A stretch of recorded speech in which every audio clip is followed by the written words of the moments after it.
আপনার কাছে যদি এরকম হাতে লেখা এসসি এসটি অথবা ওবিসি সার্টিফিকেট থাকে, তাহলে এখন কিন্তু এই ম্যানুয়াল সার্টিফিকেটটিকে ডিজিটাল সার্টিফিকেটে কনভার্ট করতে হবে এবং আপনি অনলাইনে বাড়িতে বসে মোবাইল ফোন, কম্পিউটার, ল্যাপটপের মাধ্যমে এই কাজটি করতে পারবেন। তো আপনি দেখতেই পাচ্ছেন ইতিমধ্যে আমরা একটি সার্টিফিকেট ডিজিটাল সার্টিফিকেটে কনভার্ট করেছি, যেখানে আমাদের পুরনো সার্টিফিকেটের নাম্বারটি রয়েছে এবং নতুন যে ডিজিটাল সার্টিফিকেটের নাম্বার তাই অ্যাড করা হয়েছে। এবং আমরা কিন্তু যখন খুশি এই ডিজিটাল সার্টিফিকেট অনলাইন থেকে ডাউনলোড করতে পারবো। তো চলুন এখন আমরা দেখে নিচ্ছি আপনি আপনার হাতে দেখা ম্যানুয়াল কিংবা হাতে লেখা ওবিসি এসসি এসটি সার্টিফিকেটটিকে কীভাবে ডিজিটাল সার্টিফিকেটে কনভার্ট করবেন। আর আপনি যদি এখনও পর্যন্ত ভিডিওতে লাইক না করে দেখেন, অবশ্যই লাইক করে দেবেন, পাশাপাশি চ্যানেলকে সাবস্ক্রাইব করে পাশের বেল ক্লিক করে সরকার রাখবেন পরবর্তী ভিডিওর সবার আগে পাওয়ার জন্য। তো এই যে অনলাইন আবেদনের লিঙ্কটি আমি আপনাদের সুবিধাতে ভিডিওর ডিসক্রিপশন করে দিয়েছি এবং কমেন্টে দিয়ে দিয়েছি, সেখানে ক্লিক করলে আপনারা সরাসরি কাস্ট সার্টিফিকেটের অফিসিয়াল ওয়েবসাইটে আসতে পারবেন। ভিডিও ডিসক্রিপশন বক্সে থাকা লিঙ্কে ক্লিক করতেই আপনি সরাসরি কাস্ট সার্টিফিকেটের অফিসিয়াল পোর্টালে আসতে পারবেন। এরপর দেখতেই পাচ্ছেন বিভিন্ন অপশান রয়েছে, তার মধ্যে আমরা কি করব, এই যে ব্যাকলগ সার্টিফিকেট এখানে ক্লিক করব। তারপরে যে অ্যাপ্লাই ফর ডিজিটাল সার্টিফিকেট এখানে আমরা ক্লিক করব। আমাদের সামনে আবেদন ফর্মটি চলে আসবে। প্রথমত বলা হয়েছে ম্যানুয়াল কাস্ট সার্টিফিকেট নাম্বার। তো আপনাদের যে হাতে লেখা এসসি এসটি ওবিসি সার্টিফিকেট নাম্বারটি, যে সার্টিফিকেটটি পেয়েছেন, সেখানে যা লেখা রয়েছে সার্টিফিকেট নাম্বার তা বসিয়ে দেবেন। এরপর সার্টিফিকেটটি কবে ইস্যু করা হয়েছে সার্টিফিকেটের মধ্যে আপনি পেয়ে যাবেন, ইস্যু ডেটটি আপনি উল্লেখ করে দেবেন।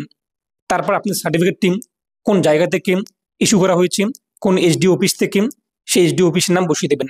সার্টিফিকেটের মধ্যে পেয়ে যাবেন, তো সেই এসডি অফিসের নাম আপনি বসিয়ে দেবেন। তো আপনি এখানে সাব ডিভিশনাল অফিসার, এরপর যে জায়গা আপনাদের তা লিখে দেবেন সম্পূর্ণ। তারপর কাস্ট সার্টিফিকেট আপনার কী রয়েছে এসসি এসটি ওবিসি এবি যা হয়ে থাকে তা সিলেক্ট করবেন। তারপর আপনার সাবকাস্ট কী রয়েছে আপনার কাস্ট সার্টিফিকেটের মধ্যে পেয়ে যাবেন, তা আপনি দেখে নেবেন। এরপর লিস্ট থেকে খুঁজে নেবেন। তারপর আপনাদের ধর্ম কী রয়েছে ধর্ম সিলেক্ট করবেন। এরপর হচ্ছে নাম, আপনার সার্টিফিকেটে যা নামের বানান রয়েছে তা দেখে দেখে বসিয়ে দেবেন। এরপর সার্টিফিকেটে বাবার নামের বানান কী রয়েছে তা দেখে দেখে উল্লেখ করে দেবেন। এরপর আপনার ডেট অফ বার্থ কী রয়েছে আধার কার্ডে কিংবা আপনার ভোটার কার্ডে কিংবা রেশন কার্ডে যা রয়েছে ডকুমেন্টসে তা দেখে দেখে ডেট অফ বার্থ উল্লেখ করে দেবেন। তারপর আপনার জেন্ডার এখান থেকে সিলেক্ট করে নেবেন, আধার কার্ড নাম্বার বসিয়ে দেবেন। এরপর রেশন কার্ড নাম্বার থাকলে তা উল্লেখ করতে পারেন, নাহলে ফাঁকা রাখবেন। তারপর নিচে আপনাদের ফোন নাম্বার বসিয়ে দেবেন। এরপর আপনার ডিস্ট্রিক্ট কী রয়েছে তা উল্লেখ করে দেবেন। এরপর সাব ডিভিশন কী রয়েছে তা সিলেক্ট করবেন। পুলিশ স্টেশন কী রয়েছে তা উল্লেখ করে দেবেন। পোস্ট অফিস কী রয়েছে তা উল্লেখ করে দেবেন। এরপর আপনি ব্লক এরিয়া নাকি মিউনিসিপ্যালিটি অর্থাৎ পৌরসভা এরিয়ায় থাকেন তা সিলেক্ট করবেন। এরপর আপনাদের ব্লক অথবা পৌরসভা সিলেক্ট করবেন। তারপর জিপি বা ওয়ার্ড কী রয়েছে তা উল্লেখ করে দেবেন। এরপর ভিলেজ বা আপনাদের জায়গার নাম কী রয়েছে তা বসিয়ে দেবেন। পিনকোড কত রয়েছে তা উল্লেখ করে দেবেন। এরপর নিচে আপনাদের পুরনো যে সার্টিফিকেটটি রয়েছে হাতে লেখা কিংবা ম্যানুয়াল সার্টিফিকেটটি সেটিকে আপলোড করে দেবেন 100 কেবির মধ্যে জিপিজি ফাইলে। তারপর আপনি আপনার ফটো এখানে আপলোড করে দেবেন 50 কেবির মধ্যে জিপিজি ফাইলে। এই ফটো আপনাদের নতুন কাস্ট সার্টিফিকেটে চলে আসবে। তারপর নিচে ক্যাপচা কোডে দেখতেই পাচ্ছেন যা রয়েছে তা উল্লেখ করে দেবেন। এরপর যে সাবমিটে ক্লিক করবেন। যদি আপনার সার্টিফিকেট অলরেডি ডিজিটাল সার্টিফিকেটে কনভার্ট হয়ে যায় তাহলে এখানে কিন্তু শো হয়ে যাবে নাম্বারটি, তা আপনি লিখে রাখবেন।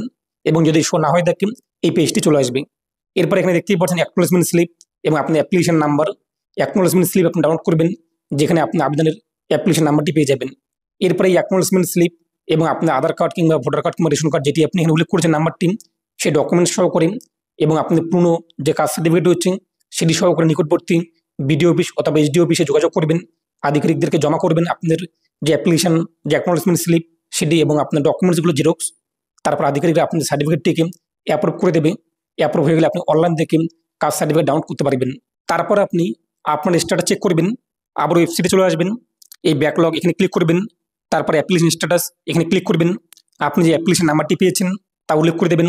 তারপর সার্চে ক্লিক করবেন, দেখে নেবেন যে আপনার আবেদন অ্যাপ্রুভ হয়েছে নাকি পেন্ডিংয়ে রয়েছে। যখন অ্যাপ্রুভ হয়ে যাবে এখানে অ্যাপ্রুভ লেখা চলে আসবে। তারপর আপনি আপনার সার্টিফিকেট অনলাইন থেকে যতবার ইচ্ছে ডাউনলোড করতে পারবেন। এবং এখানে দেখতেই পাচ্ছেন আপনাদের সার্টিফিকেট নাম্বার কিন্তু শো হয়েছে যখন আপনার সার্টিফিকেটটি অ্যাপ্রুভ হয়ে যাবে। তো এখন আপনি কীভাবে ডাউনলোড করবেন? ডাউনলোড করার জন্য এসসি এসটি ওবিসি এখানে ক্লিক করবেন, ডাউনলোড সার্টিফিকেট এখানে ক্লিক করবেন। আপনি যে সার্টিফিকেট নাম্বারটি পেয়েছেন সেই নাম্বারটি বসিয়ে দেবেন। আপনার নাম কী রয়েছে সার্টিফিকেটের মধ্যে স্ট্যাটাস চেক করলে আপনি দেখতে পারবেন। এরপর ডাউনলোড সার্টিফিকেট ক্লিক করবেন, আপনার সামনে কিন্তু সার্টিফিকেটটি চলে আসবে এবং যেখানে আপনাদের পুরাতন সার্টিফিকেট নাম্বার চলে আসবে এবং নতুন সার্টিফিকেট নাম্বার ডিজিটালি এখানে চলে আসবে। এবং এখন আপনি কিন্তু এই ডিজিটাল সার্টিফিকেট নাম্বার অর্থাৎ নতুন সার্টিফিকেট নাম্বারটি যে কোনো কাজে ব্যবহার করতে পারবেন। এবং আপনি যদি এখনও পর্যন্ত ওবিসি সার্টিফিকেট আপডেট না করে থাকেন, আপনার কাছে ডিজিটাল সার্টিফিকেট নাম্বার রয়েছে, দেখতেই পাচ্ছেন ভিডিওটি, সেটি আপনি দেখে নিয়ে ওবিসি সার্টিফিকেটটিকে আপডেট করে নেবেন।